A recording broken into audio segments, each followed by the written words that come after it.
to Left Back FPL. Way. Left Back FPL. Hello, listeners. We are back. It's Game Week 3 review and a Game Week 4 preview, and a slightly reduced squad today, as Sean, the John McGinn fanboy, you already alluded to. But we've got the stayers. Sean, you must be over the moon. Two assists from John McGinn today. I know. He's on fire. Right. He came back.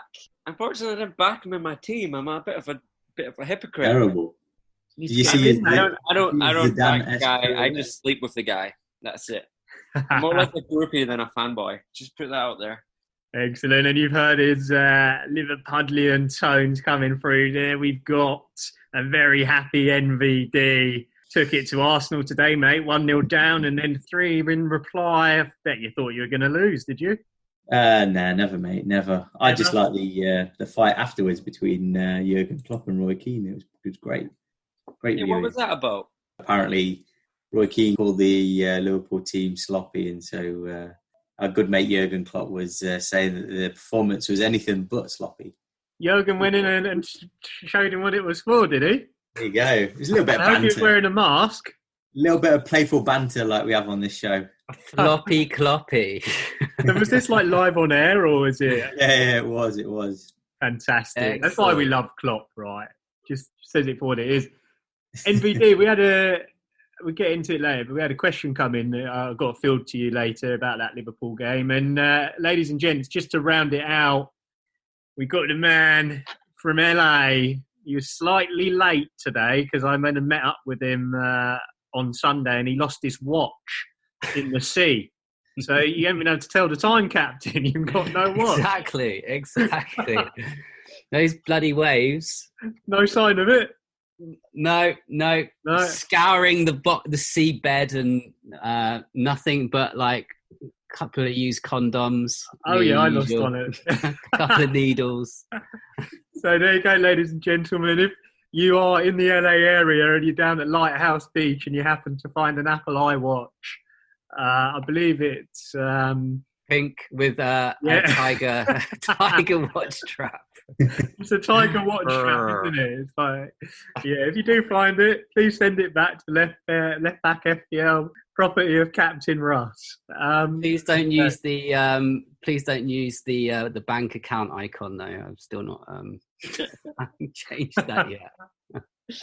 All right, there we go. So we've also got our esteemed host Jimmy Ferguson. That's always right. You have, mate. Yeah, you've got myself, guys. I always forget to introduce myself. It is your host Jimmy Ferguson here, and for our agenda today, got a quick review of our league. We'll see how all of our pundits did, including Patrick Vieira.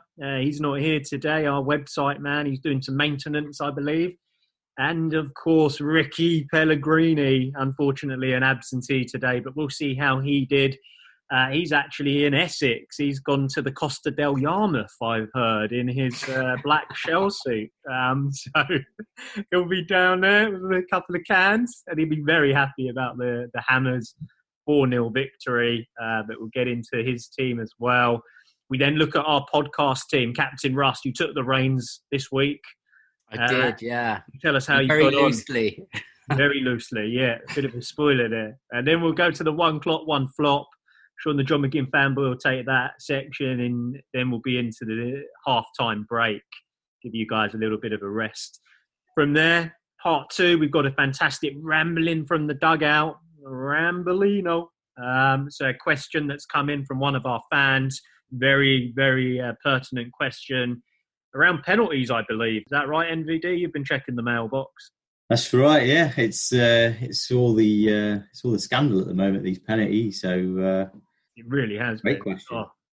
Excellent question. Then, so we'll field that question, give you our insights, and then a couple of things to take us home. We'll have the upcoming fixtures, where the value is. We'll all tell you where we think it is. We'll then go on to our captain contenders. We'll tell you where we're going for captains. And then we'll finish with the poddy team. So our podcast team, which is managed by one manager each week, which is dependent on where we all finished last season. And we're on game week 4. So 4th last season, that was you, NVD. So you'll be taking the reins from Captain Russ. Pressure. How you feeling? You confident? Pressure. That's right. Must be terrible coming after me. Yeah, there's a lot of pressure as well. All my time this week to that sloppy fourths. Excellent, boys. Okay, so let's get into it then. Without further ado, the current standings of the NYC British Street Boys League, which is our pundit league. And as I said, he's not here. He's sunning himself in his tracksuit, shell suit. He's probably got Speedos on under that shell suit. He was well known as Ricky from 5th position last year, but he's turned it around. He won it last year in the end. And he's back on the top. I mean, he was top anyway. He's come in with 200 points. A 52 from Ricky Pellegrini. Not a bad score given, it was a tough week for a lot of managers out there. I believe the average was 43. So he's above average. So not bad from Pellers. And just to call out some of his best performers would have been Robertson, really, with a goal. NVD did a lovely finish, didn't he, today? So he made up for his mistake that led to the Arsenal opener. So it was great to see him come in with a goal. And he also got Alexander-Arnold in there. And one of the key things that stands out straight away is how did Robertson and Mane, who both score goals, not get more bonus points than Alexander-Arnold, who actually got 1 assist and he got a yellow card. Yeah, he did. I'm surprised he was voted. What's going on? We've got to do an in-depth on bonus points. I think we're going to. I did think he got almost like when I was watching the game, I thought he got the second assist because like the last goal he crossed it in, and even though it ricocheted off like someone else, and then put it in the back of the net.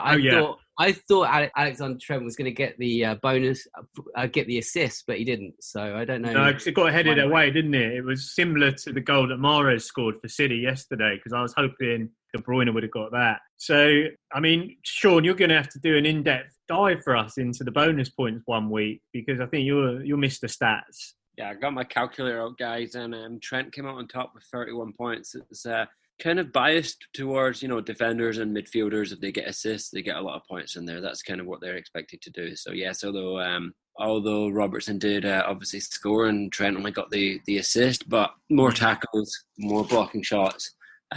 Overall, he actually finishes quite a way ahead of Robertson before. And then even they're both miles off Manny in terms of the system. But we're looking to that one week. I think that's a good idea. We have to have a deep dive for you all out there and educate you on that. I mean, Manny actually shared the final place with Lacazette and Leno as well. Yeah. So it was actually 2 extra bonus points off the grabs. Yeah, definitely. And then so Peller's team, just to round that out, the only other players really worth any note, he had Callum Wilson, and then he also had Souček and McCarthy, I would say, with the cleanie there from McCarthy. Souček, he got a header. Looked like he'd scored it, but it went in off Jimenez, so he got the assist for that. But last week we did run a poll, and it was Souček or Ceballos, and everyone out there, all our fans on Twitter, you guys said, Souček, 57%. You got that right. Peller's got that right. He had him in his team.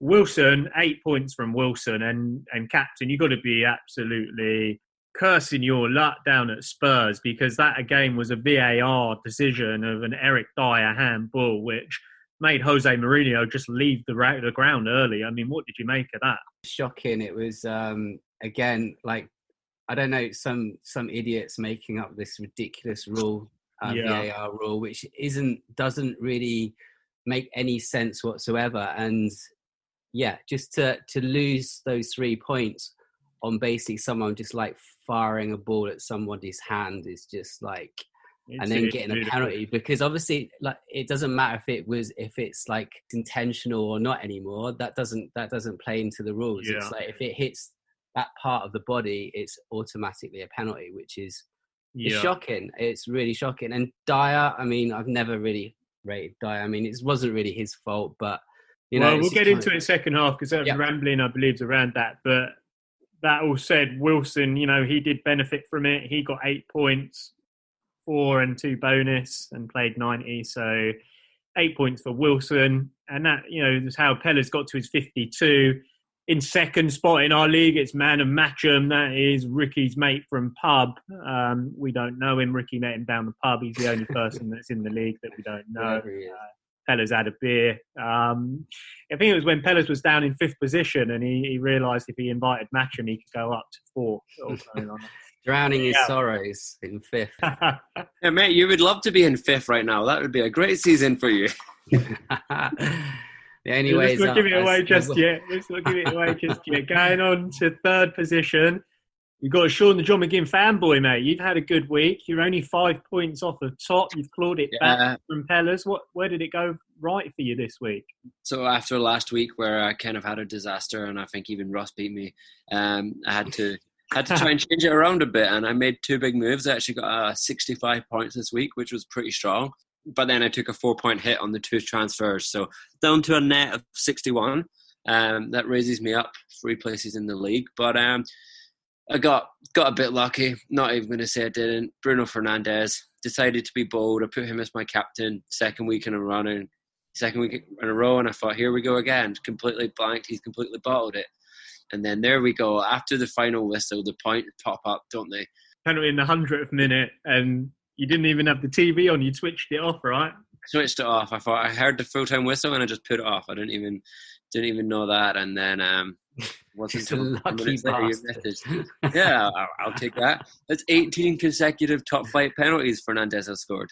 Brilliant. And I saw an article with Fernandes where he said that he's happy to share the penalty responsibility with the rest of the team, which is not what you really want to be hearing.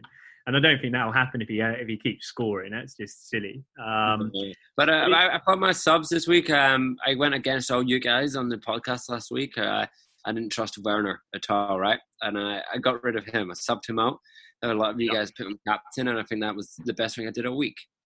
Yeah, that'd be definitely a big call not to put Werner captain. And there's been a lot of talk about Werner and whether or not, it's time to get him out.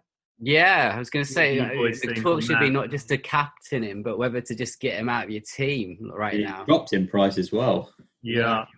So, I mean, what do you do at game week 4? Because they've got Palace next, haven't they? So, Palace are strong, though. Palace are like different side from last season. The reason I subbed him out last week was because I watched their game, and I think he's lacking one thing. He's lacking hunger. Okay? Yeah, I agree with that. I think there was a couple of chances there where one-on-ones he had broken through, and he just didn't look like it wasn't that he wasn't clinical. Yeah. He just didn't look hungry enough to get the shot away, and he was holding it up. In the game to West Brom, he was barely in the game. I don't think you really saw him. But I tell you what, Sean, you say a couple of things there that I think are very interesting. Firstly, Fernandes, you backed him, you stuck with him, you stuck with that captain, and there's something to say for if it doesn't go right one week, actually sticking with the captain. Mm-hmm. But the second thing is going with proven players. Fernandes is a proven player, as is Danny Ings. And you guys are saying, Werner, and a lot of people took a gamble on Werner, 1 million extra than Danny Ings. And Danny Wings, right? What, 2-2 now, is that? Or 3-2? He's a proven player. He scored in the Premier League. And one thing Patrick Vieira told us in the pre-season review, and the one thing he's actually got right, is he said Werner needs to adapt. So he's got a few things wrong. He also did say Leicester were going to be awful this season. Listen, what you think he's a genius. Stay clear of Leicester. But I do think, Werner has to, before you can be banging in on him, he's got to prove himself first. You're better as a fantasy Premier League manager going on proven talent, in my opinion. Yeah. The other thing I did this week, getting rid of Bernard, I brought in, and the big move I wanted to do was bring in KDB. That didn't pay off for me much at all, right? That was a surprise. Wow, what a result for Leicester. And I would really say that I don't think it was definitely Man City playing shocking. I think Leicester were clinical, took their chances. Obviously, it was 3 daft penalties. Bad defensive. But they look back, right? They look back to the Leicester we knew at the start of last season. Yeah, it definitely did. Okay, Sean John McGinn fanboy, moving into the next spot in the league. And we often say on this show, the cream slowly rises to the top. It's taken me about 9 months, boys. It's taken about 9-10 months. The cream's curdled, but it's starting to come up. It's just your host, lads, Jimmy Ferg. I've gone up to 4th. I'm in the Champions League spot. I just don't know what to do.